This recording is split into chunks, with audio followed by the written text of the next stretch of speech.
Hi ಸ್ನೇಹಿತರೆ, ಎಲ್ಲರಿಗೂ ನಮಸ್ಕಾರ. ನಾನು ನಿಮ್ಮ ಪ್ರೀತಿಯ ನಂದಿನಿ, ಮಲೆನಾಡ ಮಲ್ಲಿಗೆ ಅಡುಗೆ ಚಾನಲ್ನಿಂದ.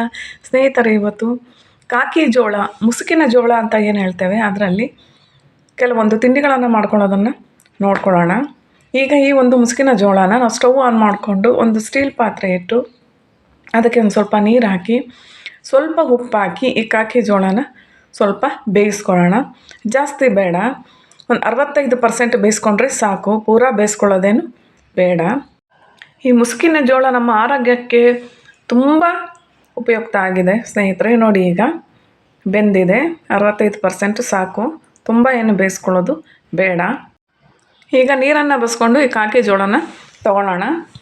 ಈಗ ಸ್ಟವ್ ಮೇಲೆ ಒಂದು ಪ್ಯಾನ್ ಇಟ್ಟು ಸ್ವಲ್ಪ ಬೆಣ್ಣೆ ಹಾಕ್ಕೊಳ್ಳೋಣ. ಬೆಣ್ಣೆ ಹಾಕಿ ನಾವು ಸ್ವಲ್ಪ ಕಾಕಿ ಜೋಳನ ಹಾಕೋಣ. ಯಾಕೆಂದರೆ ಇದರಲ್ಲಿ 3 ತಿಂಡಿಗಳನ್ನು ನಾವು ಮಾಡಬೇಕಾಗಿದೆ. ಹಾಗಾಗಿ ಒಂದು ಸ್ವಲ್ಪ ಹಾಕ್ಕೊಂಡು ಒಂದು ಸ್ವಲ್ಪ ಅದು ಫ್ರೈ ಆಗಲಿ. ಒಂದು ಸ್ವಲ್ಪ ದುಂಡಗಾಗ್ತಾ ಬರ್ತಾ ಇದೆ ಅಂತ ಅನ್ನಿಸ್ತಿದೆ, ದಪ್ಪ ಆಗುತ್ತೆ, ಸ್ವಲ್ಪ ದಪ್ಪ ಆಗ್ತಾ ಬರ್ತಾ ಇದೆ ಅಂತ ಅನ್ನೋವರೆಗೂ ನಾವು ಅದರಲ್ಲಿ ಲೋ ಫ್ಲೇಮಲ್ಲೇ ಇಟ್ಕೊಂಡು ನಿಧಾನವಾಗಿ ಹುರ್ಕೊಳ್ಳೋಣ. ಸ್ನೇಹಿತರೆ, ಹೊರಗಡೆ ಹೋದರೆ ನಾವು ಇದಕ್ಕೆ 20 ರೂಪಾಯಿ ಕೊಟ್ಟು ಒಂದು ಸಣ್ಣ ಗ್ಲಾಸಲ್ಲಿ ತಿನ್ಕೊಂಡು ಬರ್ತೀವಿ. ಅದೇ ಒಂದು ಕಾಕಿ ಜೋಳನ ತಂದರೆ ನಾವು ಮನೆ ಮಂದಿರೆಲ್ಲ ಈ ರೀತಿ ಮಾಡಿಕೊಂಡು ತಿನ್ನಬಹುದು. ಈಗ ನೋಡಿ, ಒಂದು ಸ್ವಲ್ಪ ಉಪ್ಪು, ಖಾರದ ಪುಡಿ ಹಾಗೂ ನಾನು ಚಾಟ್ ಮಸಾಲಾನ ಹಾಕ್ಕೊಂಡಿದ್ದೇನೆ. ಲೋ ಫ್ಲೇಮಲ್ಲೇ ಇದ್ದರೆ ಘಾಟು ತುಂಬ ಬರೋದಿಲ್ಲ, ಹಾಗಾಗಿ ಲೋ ಫ್ಲೇಮಲ್ಲೇ ನಾವು ಹುರ್ಕೋಬೇಕಾಗುತ್ತೆ.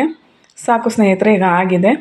ಈಗ ಇದನ್ನು ನಾನು ಒಂದು ಲೋಟಕ್ಕೆ ತೆಗಿತಾ ಇದ್ದೀನಿ. ತುಂಬ ರುಚಿಯಾಗಿರುತ್ತೆ ಸ್ನೇಹಿತರೆ, ತಂದು ಮನೇಲಿ ಮಾಡ್ಕೊಳ್ಳಿ. ನೋಡಿ, ಹಾಗೆ ಇದನ್ನು ನಾವು ಸ್ವೀಟ್ ಮಾಡ್ಕೊಳ್ಬೇಕಂತ ಹೇಳಿದ್ರೆ ಒಂದು ಸ್ವಲ್ಪ ಬೆಲ್ಲನ ಹಾಕಿ ಮಾಡ್ಕೋಬೋದು. ಈಗ ಇನ್ನೊಂದು ಬೌಲಲ್ಲಿ ಒಂದು ಸ್ವಲ್ಪ ಬೇಯಿಸಿರೋ ಕಾಕಿ ಜೋಳನ ಹಾಕ್ಕೊಂಡು ನಾವು ಅದಕ್ಕೊಂದು ಸ್ವಲ್ಪ ಸೌತೆಕಾಯಿ, ಆನಂತರ ಕ್ಯಾರೆಟ್ ತುರಿ ಹಾಗೂ ಈರುಳ್ಳಿ, ನಂತರ ಸ್ವಲ್ಪ ಕರಿಬೇವಿನ ಸೊಪ್ಪು, ಹಸಿ ಕರಿಬೇವಿನ ಸೊಪ್ಪು, ಕೊತ್ತಂಬರಿ ಸೊಪ್ಪು ಒಂದು ಸ್ವಲ್ಪ ಅದಕ್ಕೆ ಹಾಕ್ಕೊಳ್ಳೋಣ.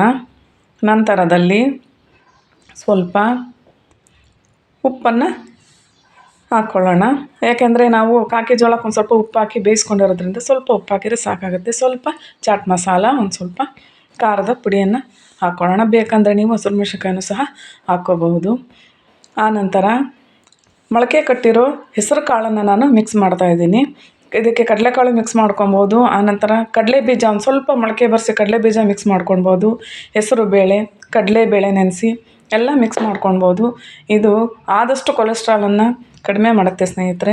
ನಾವು ಡಯಟಲ್ಲಿದ್ದೀವಿ ಅನ್ನೋರು ಇದನ್ನು ಮಾಡಿಕೊಂಡು ತಿನ್ಕೊಳ್ಬೋದು. ಬ್ರೇಕ್ಫಾಸ್ಟ್ಗೂ ಆಗುತ್ತೆ ಇದು. ಇಲ್ಲಾಂದರೆ ಮಧ್ಯಾಹ್ನದ ಸಮಯದಲ್ಲಿ ಇದಿಷ್ಟನ್ನು ತಿಂದ್ಕೊಂಡು ಇರ್ಬೋದು.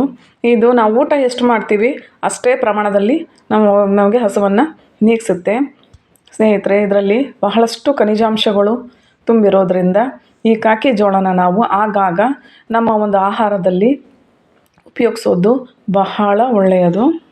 ಹಾಗೂ ಕೆಂಪು ರಕ್ತ ಕಣಗಳ ಕೊರತೆ ಇರುವಂಥವ್ರು ಇದನ್ನು ಯಥೇಚ್ಛವಾಗಿ ಉಪಯೋಗಿಸಿದರೆ ಅವ್ರು ಹಾಸ್ಪಿಟ್ಲಿಗೆ ಹೋಗೋ ಅವಶ್ಯಕತೆಯೇ ಇರೋದಿಲ್ಲ. ಇದರಲ್ಲೇ ಯಥೇಚ್ಛವಾಗಿ ಅದು ಇನ್ಕ್ರೀಸ್ ಆಗುತ್ತೆ. BP ಕಂಟ್ರೋಲ್ ಮಾಡುತ್ತೆ. BP ಇರೋರು ಯಥೇಚ್ಛವಾಗಿ ಇದನ್ನು ಉಪಯೋಗಿಸಬಹುದು. ಶುಗರ್ ಇರೋರು ಸ್ವಲ್ಪ ಪ್ರಮಾಣದಲ್ಲಿ ಉಪಯೋಗಿಸ್ಬೇಕು. ಈಗ ಇನ್ನೊಂದು ತಿಂಡಿಯನ್ನು ಇದರಲ್ಲಿ ನಾವು ಮಾಡೋಣ. ಈಗ ಉಳಿದಂತಹ ಕಾಕಿ ಜೋಳಕ್ಕೆ ನಾನು ಒಂದು ಸ್ವಲ್ಪ ಕಾರ್ನ್ಫ್ಲೋರ್ನ ಹಾಕ್ಕೊಂಡಿದ್ದೇನೆ, ಒಂದು ಚೂರು ಚಾಟ್ ಮಸಾಲ ಹಾಕ್ಕೊಂಡಿದ್ದೇನೆ, ಒಂದು ಚೂರು ಪುಡಿ ಹಾಕ್ಕೊಂಡಿದ್ದೇನೆ, ಒಂದು ಚೂರು ಉಪ್ಪನ್ನು ಹಾಕ್ಕೊಂಡು ಅದನ್ನು ಗಟ್ಟಿಯಾಗಿ ನಾವು ಕಲಿಸ್ಕೋಬೇಕಾಗತ್ತೆ. ಒಂದು ಸ್ವಲ್ಪ ನೀರು ಹಾಕ್ಕೊಳ್ಳೋಣ, ಜಾಸ್ತಿ ಬೇಡ, 1-2 ಚಮಚ ನೀರು ಹಾಕ್ಕೊಂಡು ಕಲಿಸ್ಕೊಂಡು ನಂತರದಲ್ಲಿ ಒಂದೊಂದಾಗಿ ಎಣ್ಣೆಗೆ ಬಿಡೋಣ. ಇದರಲ್ಲಿ ನಾರಿನ ಅಂಶವೂ ಬಹಳ ಇರುತ್ತೆ ಸ್ನೇಹಿತರೆ. ಇದು ಕೊಲೆಸ್ಟ್ರಾಲ್ನು ಸಹ ನಾನು ಆಗಲೇ ಹೇಳ್ದಾಗೆ ಇದು ತಗ್ಗಿಸುತ್ತೆ, ಕೊಲೆಸ್ಟ್ರಾಲ್ ಪ್ರಮಾಣವನ್ನು ಸಹ ತಗ್ಗಿಸುತ್ತೆ.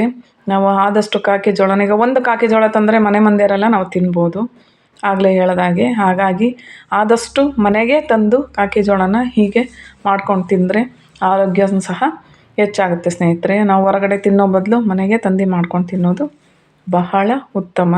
ನೋಡಿ, ಈಗ ಆಗಿದೆ, ಎಲ್ಲ ಸ್ವಲ್ಪ ಸ್ವಲ್ಪ ದಪ್ಪ ಆಗಿದೆ. ಇನ್ನು ಜಾಸ್ತಿ ನಾವು ಇದು ಮಾಡಿದ್ಕೋ ಸ್ವಲ್ಪ ಹೊಡ್ಕೊಳ್ಳೋ ಚಾನ್ಸಸ್ ಇರುತ್ತೆ. ಹಾಗಾಗ್ಬಿಟ್ಟು ಇಷ್ಟೇ ಸಾಕಾಗುತ್ತೆ, ಕ್ರಿಸ್ಪಿಯಾಗಿ ಬಂದಿರುತ್ತೆ.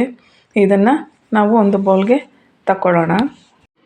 ಇದರಲ್ಲಿ ಹಲವಾರು ಸ್ನ್ಯಾಕ್ಸ್ಗಳನ್ನ ಸಹ ನಾವು ಮಾಡ್ಬೋದು. ರೊಟ್ಟಿ ಮಾಡ್ಬೋದು, ದೋಸೆ ಮಾಡ್ಬೋದು, ಹಲವಾರು ರೀತಿಯಲ್ಲಿ ನಾವು ಮಾಡ್ಬೋದು ಸ್ನೇಹಿತರೆ. ಈಗ ನೋಡಿ ಆಗಿದೆ. ಈಗ ನಾನು ಇದನ್ನು ಒಂದು ಬೌಲ್ಗೆ ಹಾಕ್ಕೊಳ್ತಾ ಇದ್ದೇನೆ. ಬೇಕಂತ ಹೇಳಿದರೆ ಇದಕ್ಕೆ ನಾವು ಇನ್ನೊಂದು ಸ್ವಲ್ಪ ಉಪ್ಪು, ಚಾಟ್ ಮಸಾಲ, ಖಾರದ ಪುಡಿನ ಮಿಕ್ಸ್ ಮಾಡಿಕೊಂಡು ಮತ್ತು ಅದೇ ರೀತಿ ಸೌತೆಕಾಯಿ, ಕ್ಯಾರೆಟು, ಈರುಳ್ಳಿ, ಕೊತ್ತಂಬರಿ ಸೊಪ್ಪು ಹಾಕ್ಕೊಂಡು ತಿನ್ಬೋದು, ನಿಂಬೆಹಣ್ಣು ಹಾಕ್ಕೊಂಡು. ಇಲ್ಲ ಅಂತ ಹೇಳಿದರೆ ನಾವು ಹಾಗೆ ತಿಂತೀವಿ ಅಂತ ಹೇಳಿದ್ರೆ ಅದಕ್ಕೆ ಅದೇ ಆಗಲೇ ಹೇಳ್ದಾಗೆ ಚಾಟ್ ಮಸಾಲ, ಉಪ್ಪು, ಖಾರದ ಪುಡಿನ ಹಾಕ್ಕೊಂಡು ಅದಕ್ಕೆ ಈ ಮಿಕ್ಸ್ಚರ್ ಬರುತ್ತಲ್ಲ, ಮಿಕ್ಸ್ ಮಾಡ್ಕೊಳ್ಬೋದು. ಇಲ್ಲಾಂದರೆ ಸೇವನ್ನ ಮಿಕ್ಸ್ ಮಾಡ್ಕೊಳ್ಬೋದು. ಇಲ್ಲ ಕಡಲೆ ಬೀಜನ ಹುರ್ಕೊಂಡು ಅದಕ್ಕೆ ಹಾಕ್ಕೊಂಡು ಮಿಕ್ಸ್ ಮಾಡ್ಕೊಂಡು ನಾವು ತಿನ್ನಬಹುದು. ಮಲಬದ್ಧತೆಯೂ ಸಹ ನಿವಾರಣೆ ಮಾಡುತ್ತೆ ಸ್ನೇಹಿತರೆ. ಹಾಗೆ ಕರುಳಿಗೆ ಸಂಬಂಧಪಟ್ಟ ಕಾಯಿಲೆಗಳು ಸಹ ಇದರಿಂದ ಮುಕ್ತಿಯನ್ನು ಹೊಂದುತ್ತದೆ. ಹಾಗಾಗ್ಬಿಟ್ಟು ಕರುಳಿನ ಕ್ಯಾನ್ಸರ್ಗೂ ಸಹ ಇದು ಬಹಳ ಒಳ್ಳೆಯದು. ಈ ಒಂದು ಕಾಕಿ ಜೋಳನ ಆಗಾಗ ಬಳಸ್ತಾ ಇರಿ ಸ್ನೇಹಿತರೆ. ಹಾಗಾಗಿ ಆಯಾ ಕಾಲಕ್ಕೆ ತಕ್ಕಂತೆ ಸಿಗುವಂತಹ ಹಣ್ಣು ತರಕಾರಿಗಳನ್ನು ನಾವು ತಿನ್ಕೊಳ್ತಾ ಬರೋದು ಬಹಳಷ್ಟು ನಮ್ಮ ಆರೋಗ್ಯಕ್ಕೆ ಒಳ್ಳೆಯದು ಸ್ನೇಹಿತರೆ. ಈಗ ಸರ್ವಿಂಗ್ ಬೌಲ್ಗೆ ಹಾಕ್ಕೊಳ್ಳೋಣ. ನಾನು 3 ವಿಧಗಳಲ್ಲಿ ಮಾಡಿ ತೋರಿಸಿದ್ದೇನೆ ಸ್ನೇಹಿತರೆ. ನಿಮಗೆ ಈ ಒಂದು ವಿಡಿಯೋ ಇಷ್ಟ ಆದಲ್ಲಿ ಶೇರ್ ಮಾಡಿ, ಕಮೆಂಟ್ ಮಾಡಿ ಹಾಗೂ ಲೈಕ್ ಮಾಡಿ, ಸಬ್ಸ್ಕ್ರೈಬ್ ಆಗಿ ಸ್ನೇಹಿತರೆ. ಹಾಗೆ ಪಕ್ಕದಲ್ಲಿ ಕಾಣೋ ಬೆಲ್ಲೈಕನ್ನ ಕ್ಲಿಕ್ ಮಾಡಿ. ನಾನು ಯಾವುದೇ ವಿಡಿಯೋ ಹಾಕಿದ್ರೂ ನೋಟಿಫಿಕೇಷನ್ ಫಸ್ಟ್ ನಿಮಗೆ ಬರುತ್ತೆ. ಹಾಗೆ ಸಬ್ಸ್ಕ್ರೈಬ್ ಆಗಿರುವ ಸ್ನೇಹಿತರಿಗೆ ಧನ್ಯವಾದಗಳು. Thank you.